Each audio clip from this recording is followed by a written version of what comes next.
ওকে বাড়িতে নিয়ে যেতে হবে। এত কম টাকায় আজকালকার দিনে কাজের লোক পাওয়া যাবে না। বিয়ের বাড়িতে কটা দিন ওকে খাটিয়ে নিতে হবে, বুঝেছিস? মাথা ঠান্ডা কর। ঠিক আছে ঠিক আছে, তুমি যাবে তো? আগে যাব না মানে শ্বশুর বাড়ি বললে কথা। কোহিনুর বাবু, গিনি বউ আমার মোবাইল নাম্বার ট্রেস করে এখানে চলে আসবেন। কি বলছো চুমকো? তুমি তুমি গিনি বউয়ের সাথে মিট করবে? দেখুনই না এরপর কি হয়।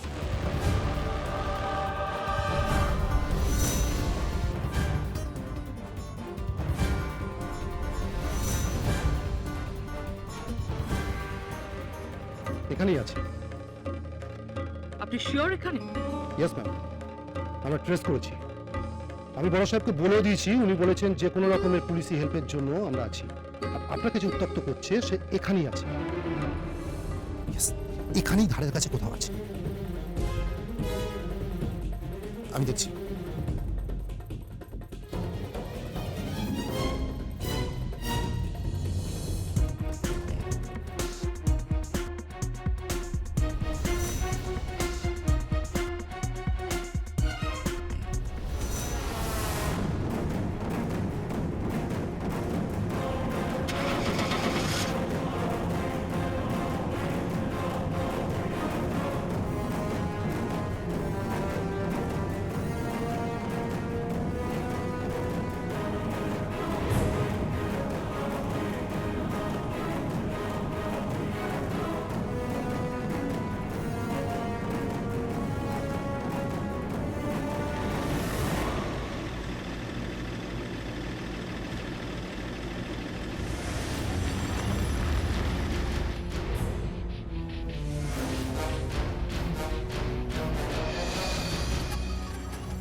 হ্যালো, কি সপরিবারে চলে এসেছেন? মানে মানে পুলিশ নিয়েই চলে এসেছেন? তা কেমন লাগলো ম্যাডাম? মৃত্যু খুব কাছে ছিল না? কি বলতে চাইছেন আপনি? ঠিক এইভাবেই কাউকে মেরে ফেলেছিলেন রাস্তায় পিষে, মনে পড়ে ম্যাডাম?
তুমি এসো, সামনে এসো, সাহস থাকে সামনে এসো। পুলিশ নিয়ে এসেছেন? কে বলেছে তোমায়? খবর থাকে, সব খবরই থাকে ম্যাডাম। এখনো সময় আছে, নিজেকে বদলে ফেলুন। হাওয়া পাল্টে গেছে, এবার নিজেকে পাল্টান, না হলে বিপদে পড়ে যাবেন। কে বলতে পারে, কে বলতে পারে যে পরের গাড়িটা আপনাকে পিছিয়ে দিয়ে চলে যাবে না? কোথায় ছিল তুমি? কোথায় ছিলে? বলো এখানে কোথায় ছিলে? কোথায় ছিলে? কোথায় ছিলে তুমি? ওই যে গাড়িটা আপনাকে চাপা দিচ্ছিল, ওই গাড়িতেই আমি ছিলাম। You! Damn it! Damn it!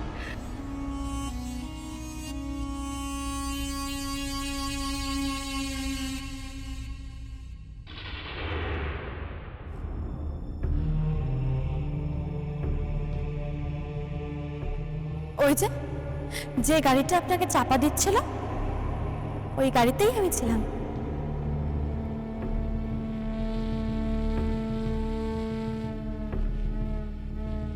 কে বলতে পারে, কে বলতে পারে যে পরের গাড়িটা আপনাকে পিছিয়ে দিয়ে চলে যাবে না?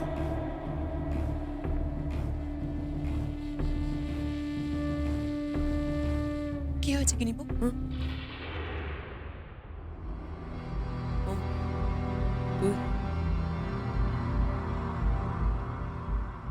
কি হয়েছে? তুমি আজকে ওই মেয়েটাকে ট্রেস করতে গেছিলে তো, কি হলো? উল্টে ওই মেয়েটাই আমাকে ট্রেস করে ফেলেছে। মানে বুঝতে পারলাম না, তোমার সাথে পুলিশ ছিল না? ছিল, সাইবার ক্রাইম ব্রাঞ্চের একজন অফিসার ছিল। ট্র্যাকও করে ফেলেছিল ওরা। আমরা ঠিক জায়গায় পৌঁছেও গেছিলাম, কিন্তু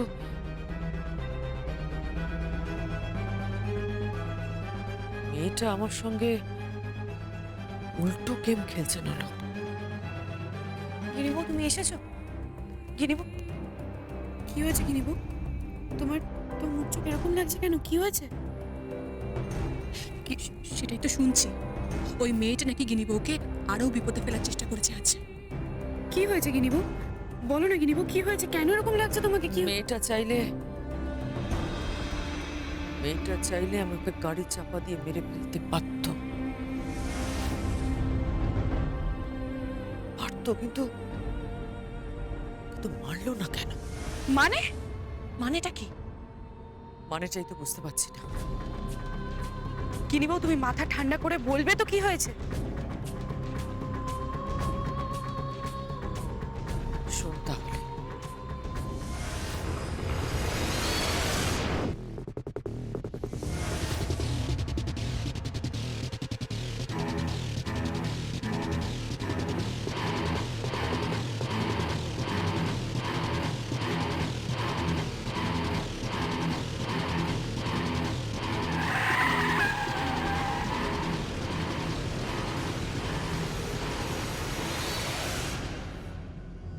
মাই গড, এত দূর চলে গেছে ঘটনাটা।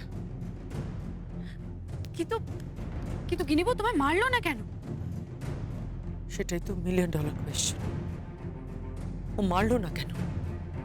কেন মারলো না? কারণটা কি? কি কারণ থাকতে পারে গিনিবু?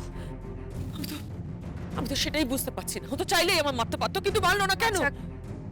ঝুমকো কি সত্যিই মারা গেছে?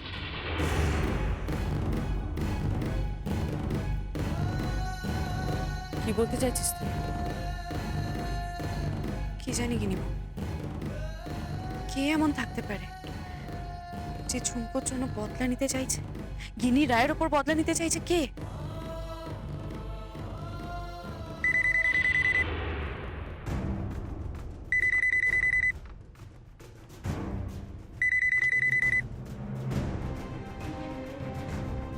হ্যালো, কে?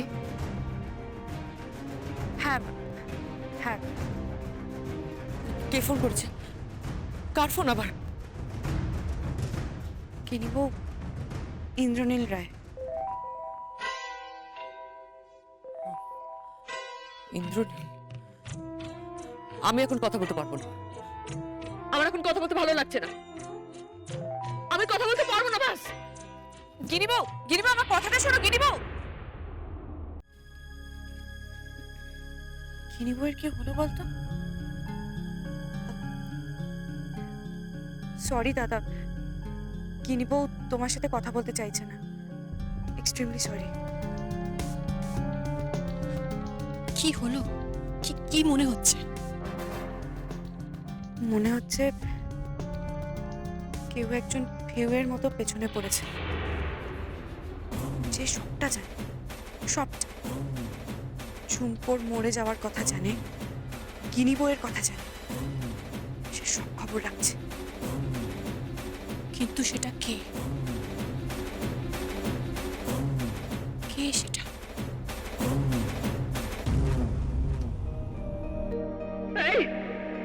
তুমি এসো, সামনে এসো, সাহস থাকে সামনে এসো। ঝুমকো, ঝুমকো মা, এই তো ঝুমকো। ডাকছেন? হ্যাঁ, বলছিলাম খবর নিয়েছিস? ওই যে তুই বলছিলি না যে সোনার দোকানে কি সব নিলাম টিলাম হবে? হ্যাঁ হ্যাঁ হ্যাঁ। হ্যাঁ, সেটি কিন্তু হবে 24 তারিখ। ও, তাহলে তো রেডি হয়ে নিতে হবে। ওই নিলামের থেকে সব থেকে বড় গয়নাটা আমরা টিকলির জন্য কিনবো, আর তারপর সেই গয়নাটা আপনি স্বয়ং নিজের হাতে টিকলির গলায় পরিয়ে দেবেন। সে কি আমি? কেন? অনেক হিসেব বাকি আছে গোপাল কাকা, অনেক হিসেব বাকি আছে। আর সেই হিসেব যতক্ষণ না বরাবর হচ্ছে ততক্ষণ আমার শান্তি নেই। ঝুমকো, ঝুমকো, ঝুমকো, বলছি যে তোমার কতগুলো ব্লাড টেস্ট আছে কাল সকালে। কেন? কাল তো আমার নাচ আছে। ঝুমকো, ব্লাড টেস্টগুলো করিয়ে নাও, তারপর নাচ করো, কোনো অসুবিধা নেই। তারপর নাচ করো না তুমি। ঝুমকো, বলছি যে আর একটাই নাচ তোমার, তারপর তোমার চোখের অপারেশন হবে। আর আমি চাই নিলামের আগে যেভাবেই হোক, অ্যাট এনি কস্ট, তুমি চোখে দেখতে পাও। তোমার চোখের দৃষ্টি ফিরিয়ে আনবো ঝুমকো। আমি চাই তুমি নিজের চোখে গয়নাগুলো দেখো, নিজে বেছে নাও, আর তারপর নিজের হাতে টিকলির গলায় পরিয়ে দাও ঝুমকো। এটা প্রমিস, প্রমিস ঝুমকো। একজন স্বামী হিসেবে এটুকু আমি করবই, করবই ঝুমকো।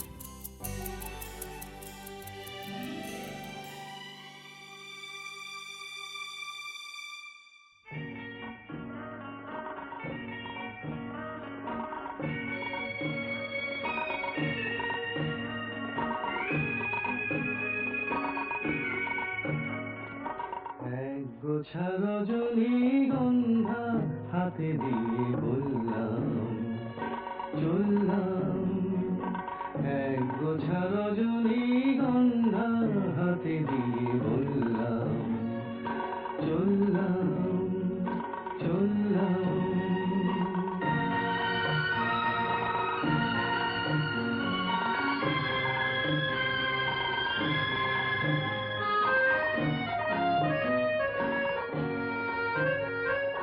বেশ কিছু সময় তো থাকলাম, ডাকলাম মন রাখলাম,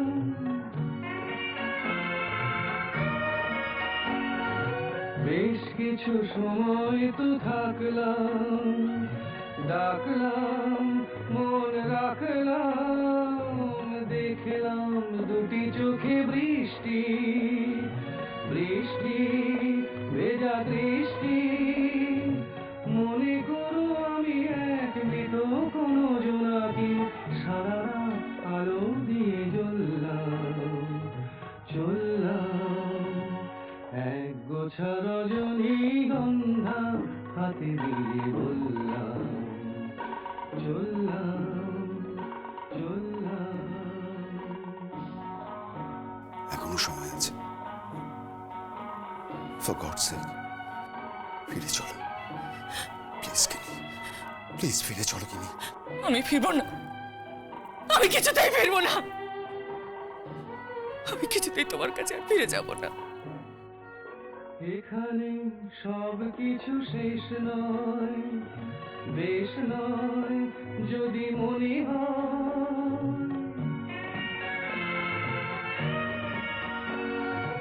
এখানে সব কিছু শেষ নয়, বেশ নয় যদি মনে হয়, লিখে নিও গল্পের শেষটা, থাক না তবু রেশটা, দেখো না বুঝে তুমি আনমনা চরণে কোন কুল ভুল করে দোললাম, চললাম এক গোছা রজনীগন্ধা হাতে দিয়ে বললাম, চললাম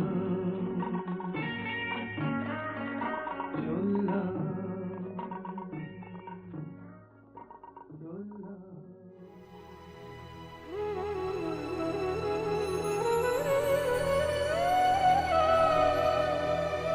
আসতে পারি?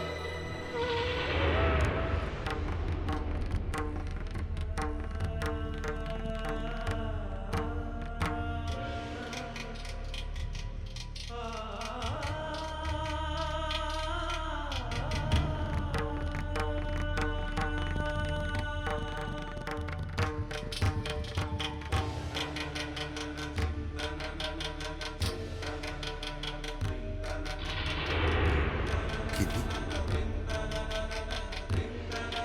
ভেতরে আসতে বলবে না? এসো।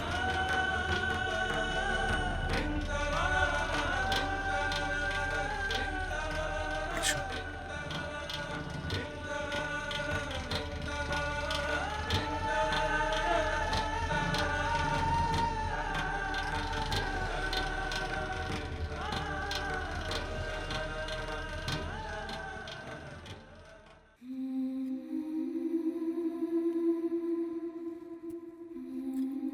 তুমি এতদিন পর এই বাড়িতে, তুমি আমার কাছে, এই যে আমি কল্পনা করতে পারছি না কিনি।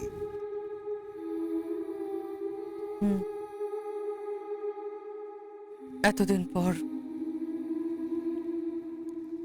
এত বছর পর আমি তোমার কাছে এলাম।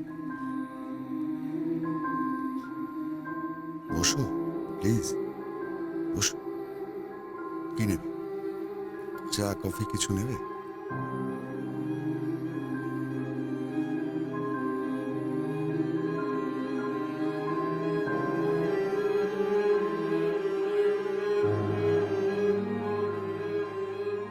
দুপুরে লাঞ্চ করবে আমার সাথে?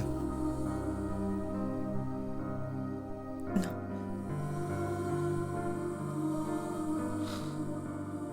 লং ড্রাইভে যাবে?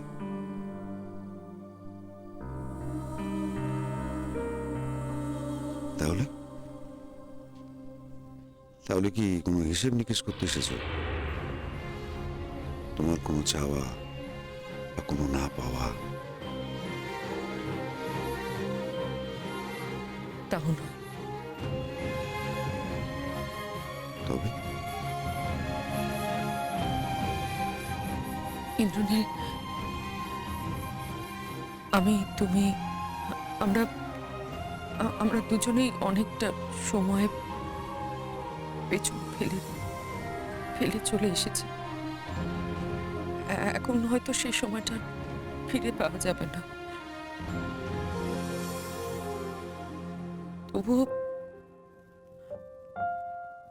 তবু আমাদের সম্পর্কটা রয়ে গেছে, সে যেভাবেই থাক।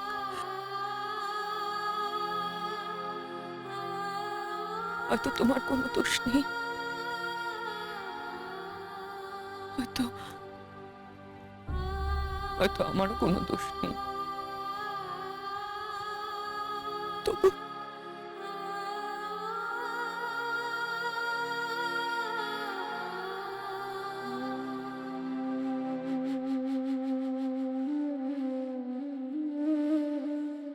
কি হয়েছে গিনি? আমি তো এই গিনিরাকে চিনি না। কোথায় গেল সে উদ্ধত্ত, কোথায় গেল সে অহংকার, কোথায় সেই দুর্বিরত মেয়েটা? কি হয়েছে গিনি? বলো, কি হয়েছে? আমি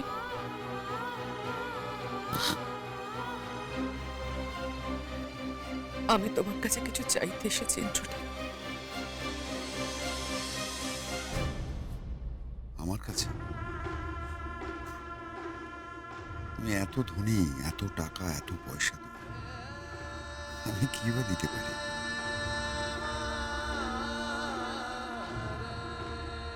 একটা বিশ্বাস। কিসের বিশ্বাস? ইন্দ্র, ইন্দ্র, আমি চাই তুমি আমার পাশে থাকো। কিসের জন্য? ভয়।